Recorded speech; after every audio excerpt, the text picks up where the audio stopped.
Welcome to my last video time-lapse of my 5-part series documenting the process of drawing an Alice in Wonderland inspired illustration.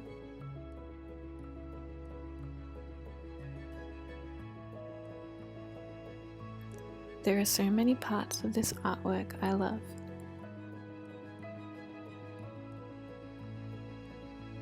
There are many parts of this artwork I love, and also many hours of recording. So I split these recordings up into 5 videos, giving me the chance to go in depth into how I created this piece.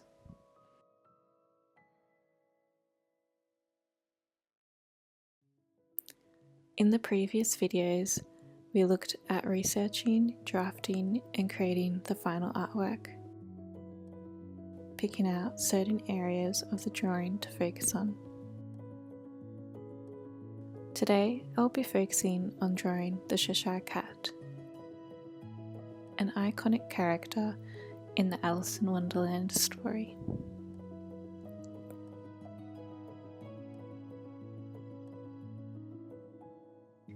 The Cheshire Cat is often referenced up in a tree looking down at Alice. He is a larger-than-life cat with a big grin.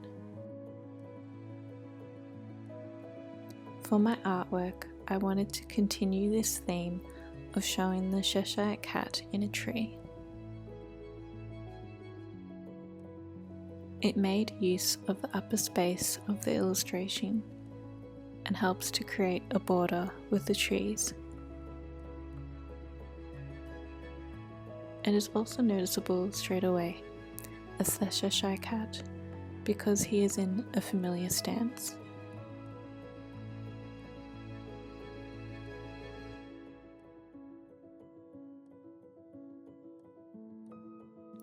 This is an ordinary forest wood tree. It has a thick stump to support him with lots of leaves. I added apples to the tree to make it more interesting.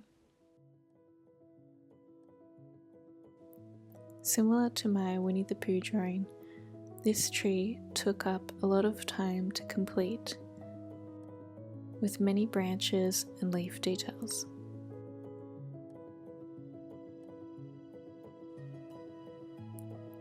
The tree branches move in a curve starting from the top right corner, moving to the left, with the branches and tips facing downwards.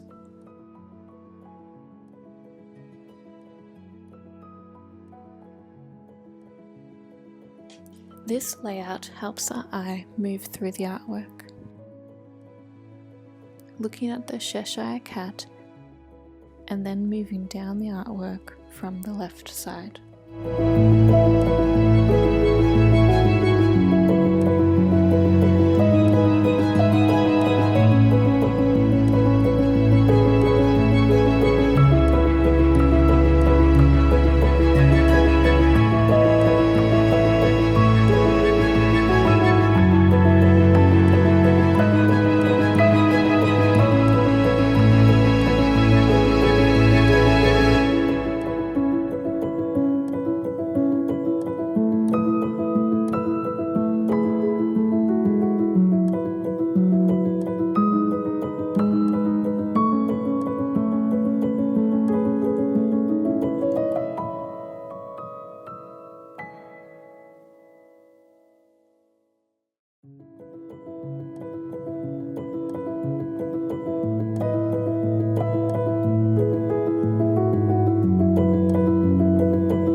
Cheshire Cat, one of the first areas I've started with are the facial features.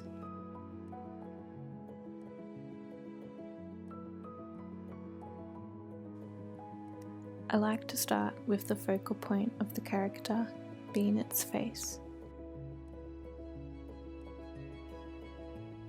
This way I spend the most time creating the detail and contrast here, and then flow through the rest of the character.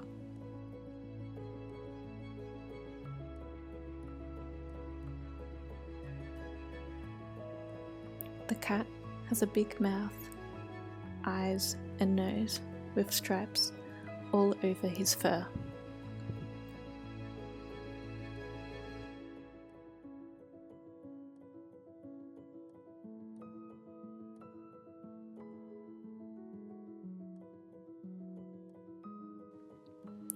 He has a wide face with big ears and long whiskers.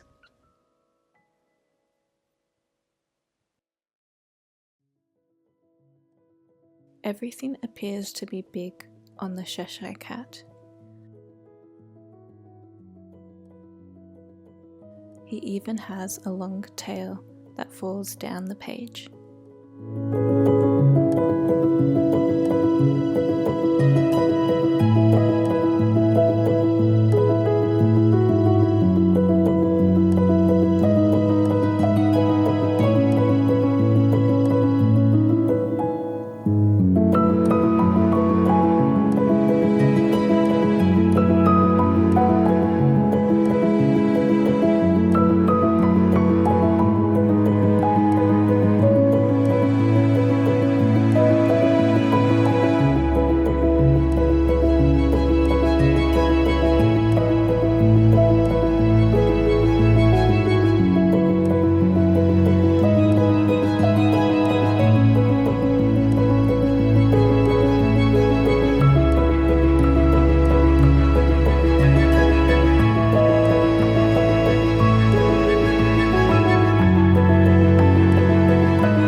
When filling in the fur, I start with the stripes on the first layer of rendering.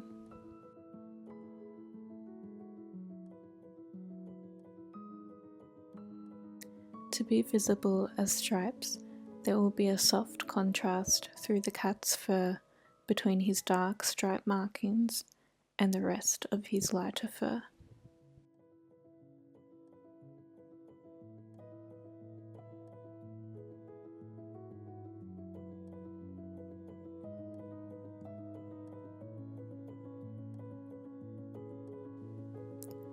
I've started with the stripes on his face and then work on his tail.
The end of his tail has the most shading, starting dark and then becoming lighter as we draw closer to the body.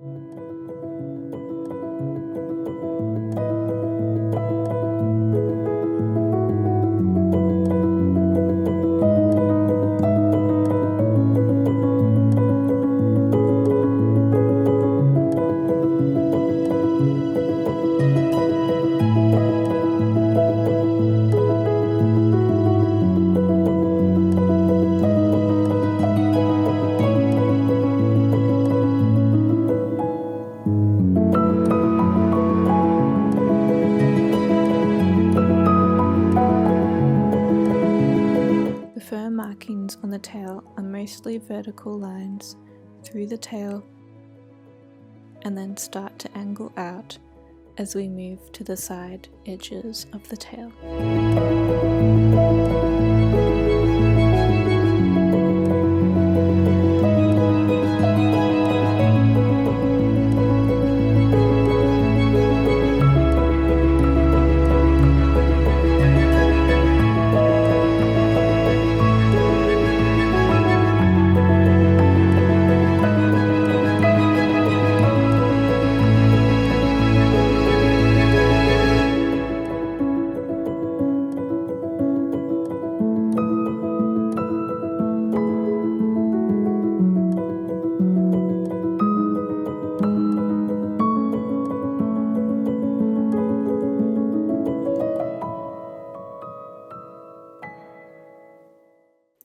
For the body, I start with fur outlines over the body silhouette, arms, legs, and paws.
Mark out the stripe details as they shape around the curves of the cat's body.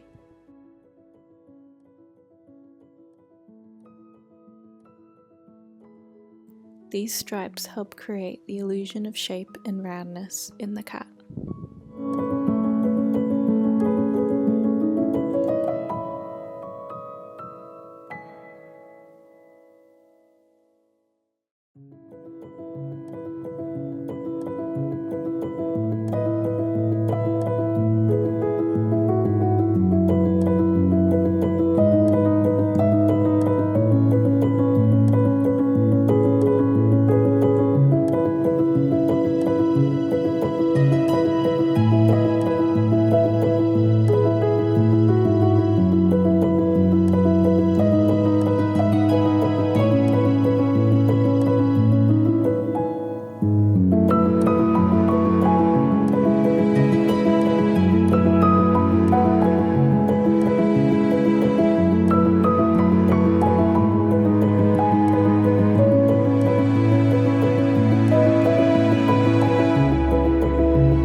break from the Cheshire Cat, I begin shading the thick areas of the tree trunks,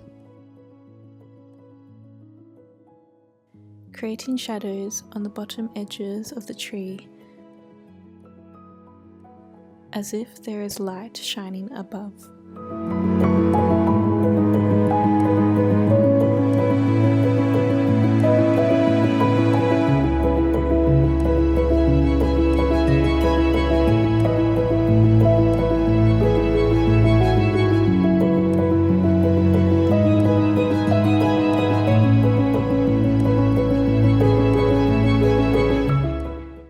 Take a moment to render the final details of the playing cards that flow through under the tree. They follow a similar direction to the tree branches moving from the right to the left side of the page.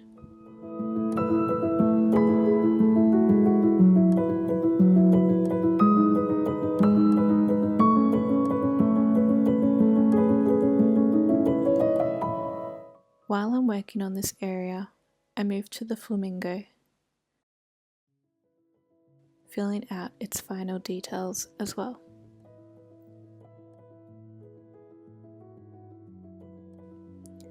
The flamingo is a reference to the Red Queen's croquet game, where the flamingo is used as a mallet.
Moving back to the trees, I begin shading in the dark areas of the apples.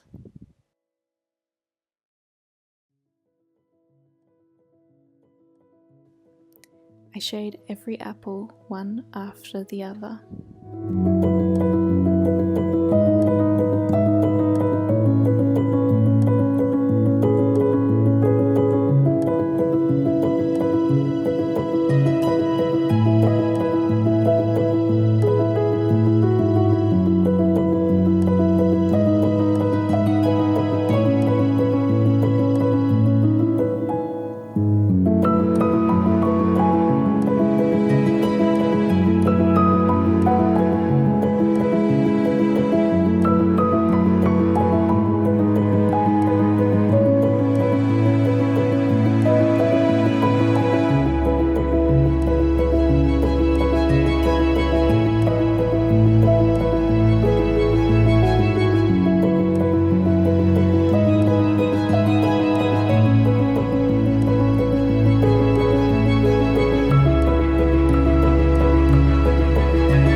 Next, I make the indented tree line markings over the tree trunk and branches.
As we are coming to the end of my Alice in Wonderland drawing series, I'm going to talk a bit about what happens once I finish a personal illustration like this.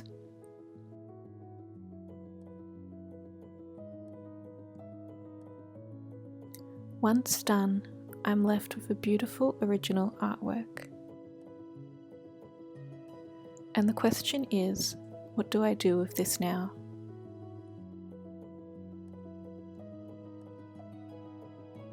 I am generally open to selling the original, but I've found my buyers to be more interested in affordable options, which is where creating a digital copy of the artwork and designing products comes into play.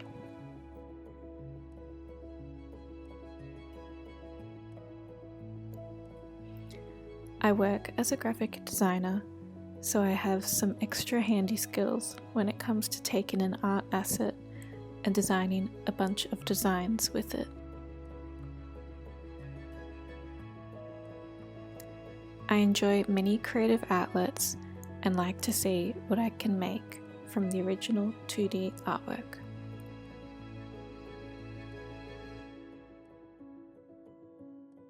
The first step is to scan the artwork. I give the paper a dust and remove any unwanted markings. I then scan the artwork at 300 dpi or higher and export it as a TIFF. I generally scan at 600 to 1200 dpi. This means I can then design products that are actually larger than the original artwork.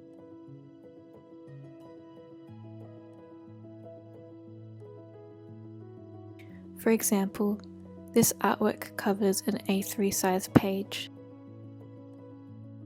If I wanted to make an A2 print of this artwork and keep the quality, I would need to scan it at 600 dpi to make it double the size.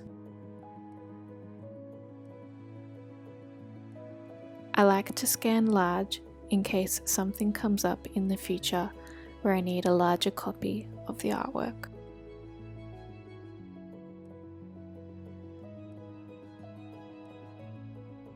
Sometimes when I scan my artwork, the original artwork is larger than my scanning screen. This means I need to scan the artwork multiple times, individually covering all areas of the artwork. I then stitch the images together in Adobe Photoshop.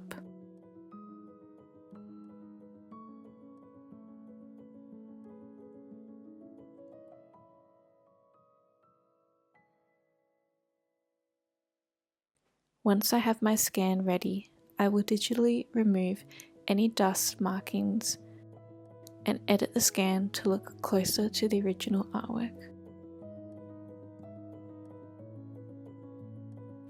This may include making the line work more noticeable and making a flat white background.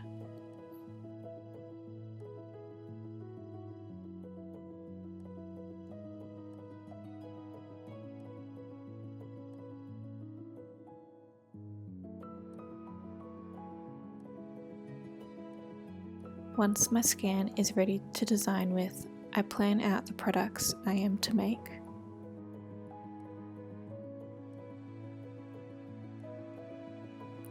With this artwork, I designed bookmarks, greeting cards, stickers, and gig clay prints in a variety of sizes.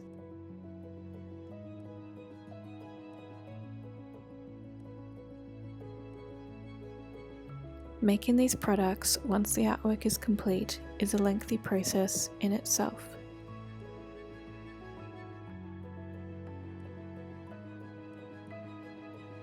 Everything is handmade, so I have to create the art assets, design the products, print them, assemble them, and package them myself in my studio.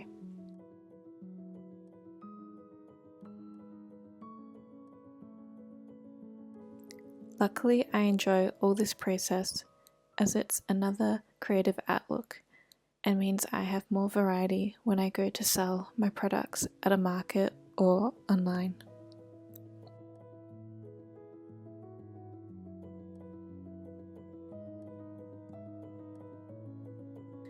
To make my products, I generally need to pull apart the digital scan and create separate art assets to then move about and design with. This means I will have separate art assets for individual parts of this artwork. For example, I will have an asset of the Cheshire Cat on its own. I can use this asset on their own stickers or mix them together in bookmarks. There are many different characters and props in my Alice in Wonderland illustration.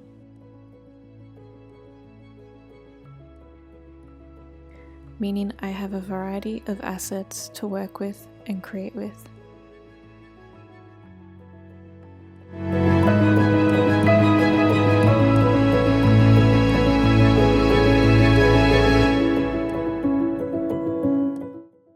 If you're interested in any of these products or purchasing the artwork, you can find a link in the description to my shop or contact me to find out more.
Once I'm happy with the rendering of the tree, I'd make my second pass over the Cheshire Cat.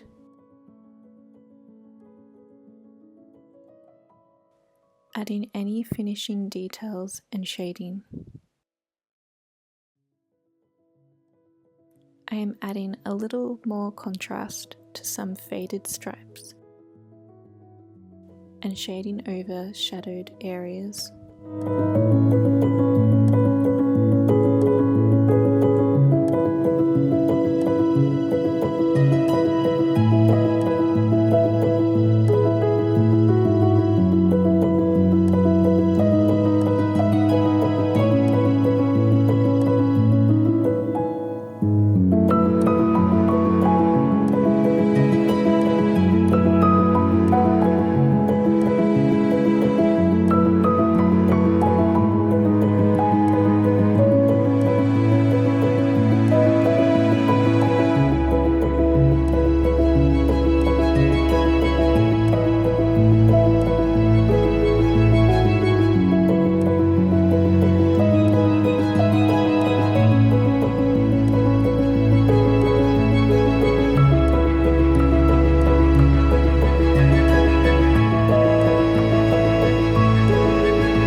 This drawing is complete and I am now finishing with some stippling.